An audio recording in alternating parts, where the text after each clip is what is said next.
กระจายเสียงจากเลขที่71หมู่ที่14บ้านใหม่หลังมอตำบลสุเทพอำเภอเมืองจังหวัดเชียงใหม่รหัสไปรษณีย์50200หมายเลขโทรศัพท์08188185900520000636-7ญาติโยมท่านพุทธศาสนิกชนท่านผู้ฟังทั้งหลายทุกท่านทุกคนก็มาพบมาปะกันอีกเช่นเคยในรายการปกิณกะแห่งธรรมะอาตมาภาพตุเจ้าวัดหนองตองห่างดงจังหวัดเชียงใหม่นำรายการนี้ประโยมเป็นประจำทุกวันในเวลาเดียวกันนี้และก็ทางสถานีวิทยุแห่งนี้ขออนุโมทนาขอบใจต่อท่านเจ้าหน้าที่ทุกท่านทุกคนที่ได้อำนวยความสะดวกในการนำธรรมะออกเผยแพร่แก่ญาติแก่โยมที่อยู่ทางบ้านทางจองได้รับฟังกันบางท่านบางคนก็ออกไปกาดไปลีบางท่านบางคนก็นั่งค้าขายอยู่ที่บ้านโยมบางคนก็นึ่งข้าวยักกินยักว่าทำการดำงานดำนั่นดำนี้บางคนก็เตรียมตัวจะนำลูกไปส่งที่โรงเรียนบางคนก็หมอนัดไว้สเปดบางคนจะเดินทางไกลไปเอี่ยวที่หั่นที่นี่ไปเยี่ยมญาติต่างคนต่างเตรียมตัวในเวลานี้บางคนก็นั่งฟังดูเจ้าวัดหนองตองเทศนาธรรมญาติโยมเอ้ยมีอายุมั่นยืนยาวเนอะ สุขภาพกายใจแข็งแรงเอาธรรมะเป็นธรรมะโอสถเป็นยารักษาจิตรักษาใจประเสริฐยิ่งกว่ายาทุกชนิดเอาละต่อไปเรามาบูชาพระรัตนตรัยพร้อมกันกับการสาธยายมนต์โดยย่อโดยสังเขปต่อไปอะระหังสัมมาสัมพุทโธภควาพระภูมิพระภาคเจ้าเป็นพระอรหันต์ดับเพลิงกิเลสเพลิงทุกข์สิ้นเชิงตรัสรู้ชอบได้โดยพระองค์เองพุทธังภวันตังอภิวาเทมิข้าพเจ้าอภิวาทพระภูมิพระภาคเจ้าผู้รู้ผู้ตื่นผู้เบิกบานกราบพระพุทธสวากขาโตภควตาธัมโมพระธรรมเป็นธรรมที่พระผู้มีพระภาคเจ้าตรัสไว้ดีแล้วธัมมังนัมมัสสามิข้าพเจ้านมัสการพระธรรมกราบพระธรรมสุปฏิปันโนภควโตสาวกสังโฆพระสงฆ์สาวกของพระผู้มีพระภาคเจ้าปฏิบัติดีแล้วสังฆังนัมมามิข้าพเจ้านอบน้อมพระสงฆ์กราบพระสงฆ์นะโมตัสสะภะคะวะโตอะระหะโตสัมมาสัมพุทธัสสะนะโมตัสสะภะคะวะโตอะระหะโตสัมมาสัมพุทธัสสะนะโมตัสสะภะคะวะโตอะระหะโตสัมมาสัมพุทธัสสะพุทธังสรณังคัจฉามิธัมมังสรณังคัจฉ ฉามิสังฆังสารนังคัจฉามิตุติยัมปิพุทธังสารนังคัจฉามิตุติยัมปิธัมมังสารนังคัจฉามิตุติยัมปิสังฆังสารนังคัจฉามิตติยัมปิพุทธังสารนังคัจฉามิตติยัมปิธัมมังสารนังคัจฉามิตติยัมปิสังฆังสารนังคัจฉามิยิติปิโสภะคะวะอะระหังสัมมาสัมพุทโธวิชชาจารณะสัมปันโนสุขโตโลกวิทูอนุตตโรปุริสธัมมัสสารถิสัทธาเทวมนุสสานังพุทโธภควาติยันตุนิมิตตังอวมังคะลัญญาโยจามะนาโปสะโกนัสสะสัทโธ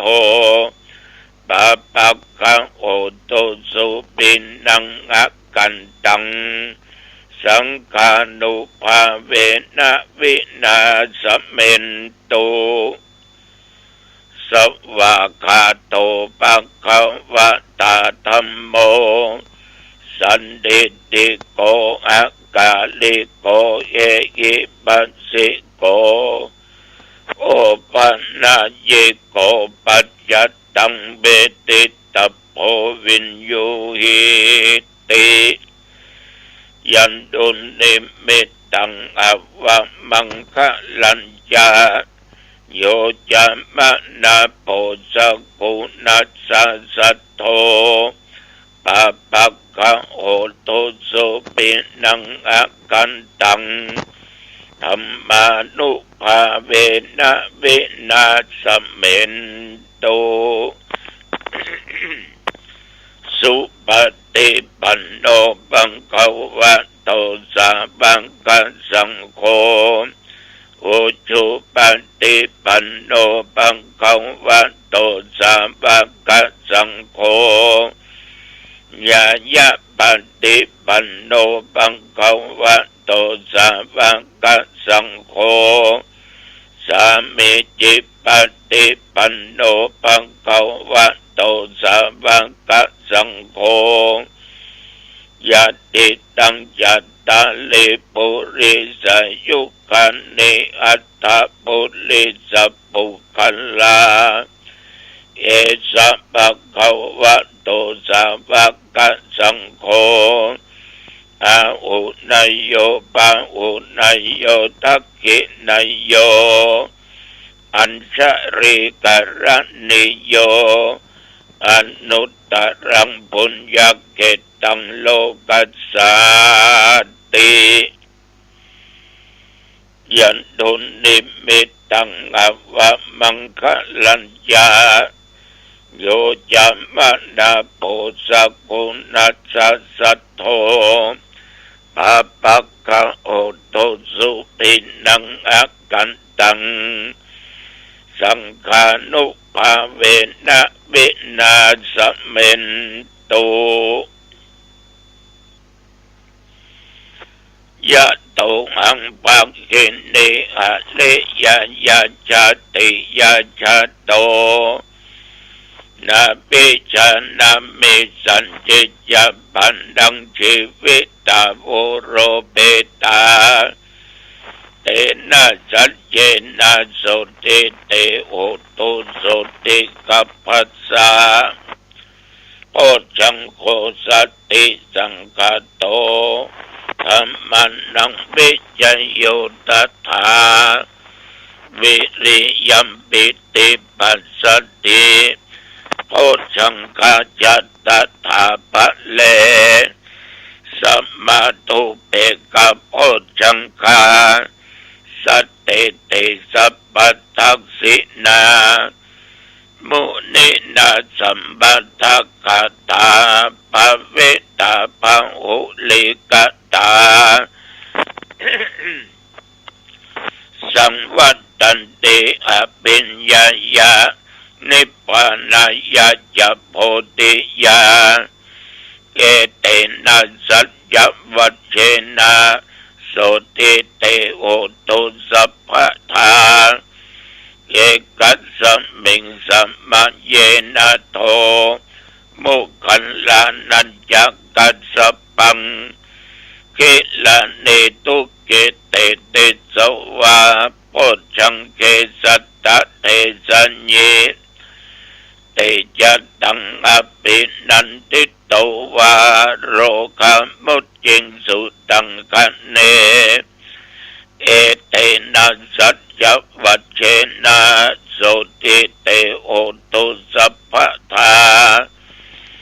เอกทาธัมมราชาปิเขลันเยนะปิปิริโตจุนดาเตเรนะตัญเยวะพันนาเปตวานาสาตรังสัมโมดิตวาจะอาภัทาตัมมาวุธาสิธานะโสเอเตนะสัจจวัชเชนะโสติเตโอตุสัพพทาปะหินาเตจะอาภัทาตินันนัมปิมะเยสินังมัคคังัตตกิเลสวะปัตตานุปัตติธัมมตังเอเตนะสัจจวัชเชนะโสติเตโอตุสัพพทาสักกัตตัวพุทธรัตนังโอสัตถังอุตตมังบัลลังหิตังเดวะมนุสสนังพุทธเตเชนะโสตินานัสสันตุปัตตวาสัพเพทุกขาวุปัสสะเมนตุเตสักกัตตัวธัมมรัตนังโอสัตถังอุตตมังวรัง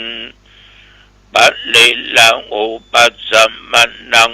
ธัมมเตเชนะโสตินานัสสันตุปัตตวาสัพเพปยาวุปัสสะเมนตุเตสักกัตตัวสังฆรัตนังโอสัตถังอุตตมังวรังอาหุนยังปังอุนยังสังฆเตเชนะโสตินานัสสันตุปัตตวาสัพเพโรกาวุปัสสะเมนตุเตนัตติเมสรนังอัญญังพุทโธเมสรนังวรังเอเตนะสัจจวัชเชนะโหตุเตชยมังคลังนัตติเมสรนังอัญญังธัมโมเมสรนังวรังเอเตนะสัจจวัชเชนะโหตุเตชยมังคลัง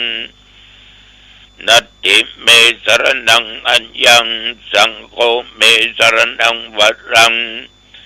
เอเตนะสัจจวัชเชนะโหตุเตชยมังคลังภวัตุสัพพมังคลังรักขันตุสัพพเทวตาสัพพพุทธานุภาเวนะสัทธาโสธีภวันตุเตภวัตุสัพพมังคลังรักขันตุสัพพเทวตาสัพพธัมมานุภาเวนะสัทธาโสธีภวันตุเตภวัตุสัพพมังคลังรักขันตุสัพพเทวตาสัพพสังฆานุภาเวนะสัทธาโสธีภวันตุเต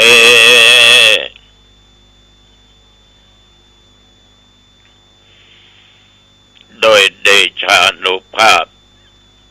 คุณแห่งพระพุทธเจ้าจุตนจุองค์โดยเดชานุภาพคุณแห่งพระสัทธรรมเจ้าโดยเดชานุภาพคุณแห่งพระสังฆเจ้าอันมีมหาอัญญากนัญญะเป็นเก้าพร้อมอัศชิตนข้าพเจ้าและญาติโยมแม้นว่าได้ตรงโลกาเปียธิอันร้ายอันหนักโดยหมอได้ยุได้ยาได้อักษาก็บหายขอคุณแห่งพระพุทธธรรมประสงค์มนต์อันศักดิ์สิทธิ์ที่กล่าวมานี้จงกำจัดซึ่งความเจ็บไข้ได้ป่วยตะลงเปียธิโลกาอย่างหนักอย่างร้ายนอกกายในกายกับหายเป็นปกติดีมีสุขภาพกายใจอันแข็งแรงแม่นตนข้าพเจ้าและญาติโยมทุกท่านเดินทางไปเหนือใต้ตกออกก็จะได้มากรรมกายเดินทางด้วยความปลอดภัยไปก็มีโชคมีใจมีใจชนะกลับมามีสติและปัญญาบัตั้งด้วยความประมาทจำเริญด้วยกิจการงานหน้าที่ทุกอย่างแต่ว่าจะอยู่ที่ไหนไปเหนือใต้ตกออกไกลๆจำเริญด้วยกิจการงานอายุวันนะสุขะพละจงบังเกิดแก่ข้าพเจ้าและญาติโยมผู้ฟังทุกท่านเทินกรมอุตุได้ประกาศบอกตักเตือนระยะนี้อากาศเปลี่ยนแปลงกลางคืนเมื่อเช้าหนาวเย็นกลางวันอากาศเข้าสู่จะฤดูร้อนเมื่อมันร้อนหนาวก็มักทำให้สุขภาพปรับอุณหภูมิบัตันมักเป็นหวัดเป็นไอเจ็บคอเป็นนั่นเป็นนี่สิ่งเหล่านี้ตุก็ผ่านมาเมื่อกี้แสดงออกแต่ไม่ยอมแพ้ฉะนั้นอย่าประมาทนับตั้งแต่เมื่อตะวันวามาจนถึงปัจจุบัน24 ชั่วโมงโยมก็โชคดีอาตมาก็มีบุญที่พวกเรานั้นผ่านมาอีก1 วันและต้องอยู่ต่อไปเพื่อหน้าที่ของแต่ละบุคคลจะต้องทำแต่ว่าฉันเข้าเจ้าเรียบร้อยประมาณ9 โมงป่ายก็ออกวัดไปสู่ดอยสปัญโยอำเภอแม่วางจังหวัดเชียงใหม่แต่ว่าอำเภออ่างดงเบอร์สระปีรับเป็นเจ้าภาพถวายภัตตาหารแก่พระสงฆ์องค์เน้นตลอดน้ำปนะโดยประมาณ180 กว่าคนท่านณที่วัดดอยสปัญโยมีการอบรมบาลีก่อนสอบไปสิ้นสุดกันกลางเดือนหน้าใกล้จะสอบประโยค1 2 3 4 5ไปหันพระอันเน้นแล้วก็ดีอกดีใจชื่นอกชื่นใจแต่ว่ารองเจ้าคณะภาค7วัดประเชตุพนและเจ้าคุณธรรมมาเยี่ยมดูสถานที่แต่ว่าพระคณะครูอาจารย์เจ้าคุณหลายตนที่ไปร่วมกันเมื่อตะวันวานี้อ่างดงก็เลี้ยงอาหารพร้อมด้วยไอติมสลับปีก็เลี้ยงอาหาร2 อำเภอร่วมกันมาทุกปีได้บุญด้วยกันเจ้าหน้าอำเภอสลับปีก็ปานพระสงฆ์องค์เจ้าถึงรองถึงเลขาในตำบลนั้นมาหมด น้องตองห่างดงก็ไปตนเดียวไปกับอาตมาภาพเพราะหมู่นั้นก็ติดภาระกันพูดถึงภาระหน้าที่เนี่ยมันมีเหมือนกันทุกคนไม่ว่าโยมและอาตมา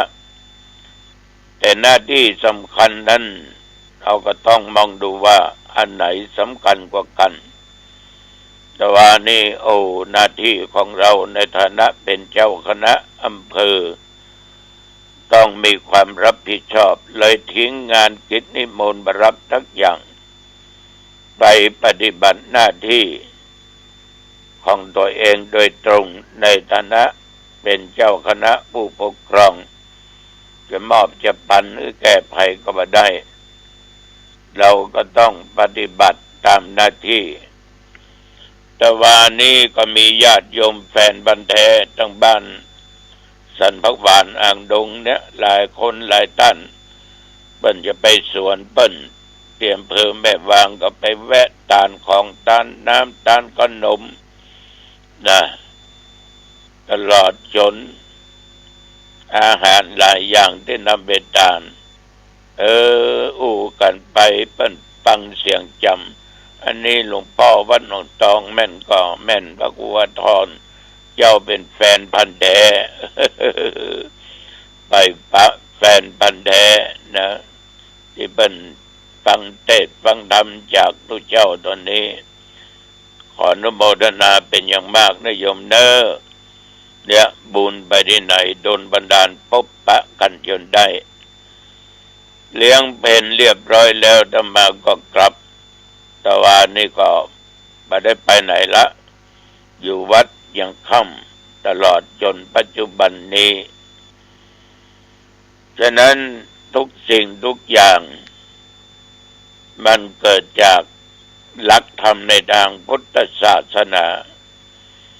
อันมีคำสอนของพระพุทธเจ้าเป็นหลักชัยพอมีธรรมะจะมีความกล้าหาญมีความกล้าหาญมีศักดิ์มีสีมีสง่าราศีไปที่ไหนบักเกอร์เขินเขาเอามีหลักธรรมที่สำคัญคือศรัทธาแปลว่าเชื่อสิ่งที่ควรเชื่อเอามีศีลรักษากายวาจาให้เรียบร้อยมีศรัทธาและมีศีลเนี่ยญาติโยมไปที่ไหนกล้าที่กล้าเพราะตัวเองมีศีลและมีธรรมเขาเป็นชาวพุทธเขามีความเชื่อในคุณของพระรัตนตรัยเชื่อในพระธรรมคำสอนของพระพุทธเจ้าว่าทำดีย่อมได้ดีบาปมันมีบุญมันมีวันนี้มีพรุ่งนี้มีชาตินี้มีชาติหน้าก็ต้องมีศรัทธาความเชื่ออย่างนี้ก็ทำให้จิตใจแกร่งและกล้าเอาพอญาติโยมด้วยเป็นชาวพุทธใจบุญรักษาศีลกินทานเมตตาภาวนาฟังเทศน์ฟังธรรมศึกษาธรรมะปฏิบัติธรรมะไปที่ไหนนี่มีศักดิ์มีสีเพราะตัวเองไม่มัวหมองไม่เศร้าหมองมันเลยมีสง่าราศีไปที่ไหนได้หมดอุจาระภัยก็ได้มีความแก่นกล้าอยู่ในจิตในใจลองเป็นคนบ่มีศีลบ่มีธรรมมีศรัทธาความเชื่อมั่นไปที่ไหนนี่มันดึงหูตัวเก่าหรอกเข้าเปิ้นตึมได้ เพราะเป็นงัวสลังวะเป็นคนมีศีลเนี่ยผิดศีลข้อนั้นล่วงละเมิดศีลข้อนี้ก็มีธรรมะมีศรัทธามันถึงไปที่ไหนมันบ่กล้ามันก็บอกว่ากูถูกแต่จริงมันบ่ถูกมันมีความกล้าหาญถ้าเผลอเข้าไปกล้าก็จะมักจะกล้าในทางที่ผิดฉะนั้นญาติโยมธรรมะสองข้อเป็นธรรมที่ทำให้เกิดความกล้าหาญ ยิ่งเป็นบุคคลที่ได้ศึกษาปฏิบัติตามพระธรรมคำสอนของพระพุทธเจ้าคือการศึกษาธรรมอ่านธรรมะเรียนธรรมะรักษาศีลชอบฟังเทศน์ฟังธรรมมือตานมีจิตตั้งมั่นบ่หวั่นไหวไปตามอารมณ์ต่างๆเป็นคนที่มีความรู้ความสามารถเลยกล้าเข้าไปที่ไหนบ่ต้องกลัวว่าใครจะว่าจะใดญาติโยมบอกว่าเป็นผู้เจ้าว่าเป็นคนบ้านความหูท่วมหัวบางคนเอาตัวไปรอดก็มีบางคนความหูมีมากสามารถแก่นกล้าเข้าสู่สังคมใดก็ได้เพราะบักกัวผิดบักกัวผิดบักกัวถูกเพราะมันรู้เพียงว่าถูกเพราะตัวเองนั้นหูในเรื่องของธรรมเรื่องบาปเรื่องบุญเป็นจะได้หูฉะนั้นญาติโยมคนที่ศึกษาธรรมปฏิบัติธรรมมีความกล้ามากแต่ทุกสิ่งทุกอย่างนั้นมันจะต้องมีความมุมานะวิริยะคือความเพียรปรารภในความเพียรอยู่ตลอดโดยคิดเสมอว่าทุกอย่างสำเร็จได้เพราะความเพียรมีความเพียรพยายามอยู่ที่ไหนความบักบั่นอยู่ที่ไหนมันก็ต้องสำเร็จผลอย่างแน่นอนฉะนั้นคนที่มีความเพียรที่จะกล้ามากแต่เพียรในทางที่ถูกตามหลักศีลตามหลักธรรมไม่ได้เพียรพยายามกระทำบาปกระทำความชั่วนี่ปรารภเอาความเพียรในทางที่ดีจึงกล้าและเป็นคนที่มีความรู้เพราะมีปัญญารอบรู้สิ่งที่ควรหูอันใดดีอันใดบ่ดีหูรู้จักเหตุรู้จักผลรู้จักในการแยกแยะฉะนั้นญาติโยมคนมีธรรมะมีศรัทธามีศีลมีภวุสัจจะมีวิริยะลัมภะมีปัญญานี่เข้าสู่ชุมชนใดหรือที่ไหนไปที่ไหนก็ตามจะมีความกล้าอยู่ในจิตในใจเพราะคุณมีธรรมะธรรมะทำให้คุณกล้าเอาละฝากกับญาติกับโยมเด้ออันว่าพอสมควรแก่เวลาอายุวันโนสุขังพลังพบกันใหม่โอกาสหน้าเจริญพรสวัสดีครับท่านผู้ฟังที่เคารพวันนี้ผมเกษตรเพชรสำริดบรรณาธิการข่าวก้าวหน้านิวก็นำข้อคิด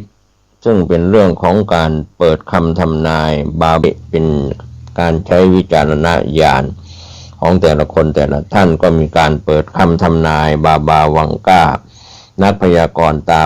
บอด